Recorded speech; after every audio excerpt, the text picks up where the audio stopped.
Place à la revue de presse d'Europe 1, Olivier Delagarde. On commence par cette interview déjà beaucoup commentée. Oui, interview de François Fillon au Figaro. Et c'est vrai que c'est un petit événement parce que l'ancien candidat de la droite à la présidentielle s'est fait très discret depuis sa condamnation. Il n'élude d'ailleurs pas le sujet. C'est une blessure, dit-il. J'ai commis des erreurs. Elles ont imposé à mon épouse une épreuve judiciaire qu'elle ne méritait en aucun cas. Poursuivons sur les différents dossiers politico-judiciaires du moment. Fillon déclare encore: l'exécution provisoire de l'inéligibilité pour Marine Le Pen et celle de la peine prison pour Nicolas Sarkozy, ou ma propre mise en examen dans un délai jamais vu dans l'histoire de la justice française, sont des actes politiques.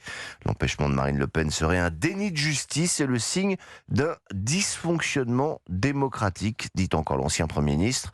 Sur le dossier de l'Union des droites, maintenant, tous les partis qui respectent la Constitution font partie de l'arc républicain, déclare encore François Fillon. C'est clairement le cas du RN, c'est moins clair pour LFI, dont nombre de ses membres poursuivent un projet révolutionnaire assumé. Enfin, petit tacle par derrière au président de la République. À la place d'Emmanuel Macron, je tirerai les conséquences de l'état du pays et je donnerai ma démission pour ne pas faire perdre 18 mois à la France. Voilà, interview à lire dans Le Figaro. Des nouvelles également de Gérard Miller. Et on reste dans le domaine judiciaire. On se souvient que le médiatique psy, enfant chouchou de la gauche, a été mis en examen pour agression sexuelle et viol sur 6 femmes. Depuis, il est aussi soumis à un contrôle judiciaire lui interdisant de quitter la France. Sauf que l'ex-soutien de la France insoumise, toujours prêt à dénoncer les privilèges des puissants, raconte Alice Augustin et Cécile Olivier dans Elle. Eh bien, Miller a été autorisé par les juges à aller passer 8 jours à Venise, avec femme et enfants. Indignation des parties civiles. Il y a des gens sous contrôle judiciaire à qui l'on refuse d'aller enterrer leur grand-mère à l'étranger. S'étrangle une avocate, mais Miller et sa juge non cure ont peut-être magistrat et avoir un petit cœur qui bat. Du nouveau dans le management. Oui, c'est un papier étonnant dans le Parisien. Des entreprises où il y a des problèmes de management peuvent faire appel à une agence d'intérim un peu spéciale, qui ne fait travailler que d'anciens militaires à la retraite. Et des durs à cuire, anciens paras, commandos, forces spéciales. Alors, une entreprise de livraison de colis avait par exemple de gros soucis d'organisation à cette période de Noël, raconte Aurélie Lebel. 3 gros bras ont débarqué, le regard franc, les idées claires et une certaine idée de la hiérarchie. Et ça marche. Quand je demandais aux livreurs de dégager un accès à un extincteur, certains me répondaient en criant. Déplore d'une petite voix l'animatrice hygiène, sécurité, environnement de l'entreprise.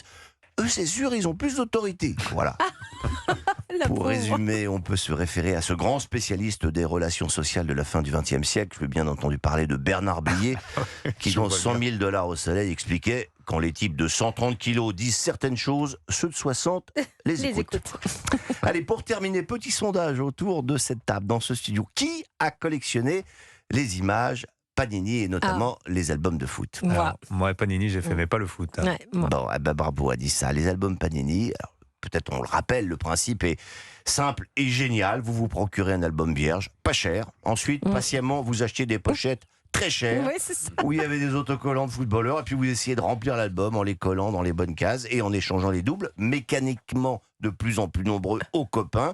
Ça nous a occupé des après-midi entières. Eh bien, ces albums ont 50 ans et ils sont toujours à la mode, nous explique Le Figaro. Vous lirez ce papier, puis ensuite vous irez peut-être fouiller dans votre grenier, Anissa, parce qu'aujourd'hui, certains de ces albums rétro peuvent valoir plusieurs centaines d'euros. Ah oui.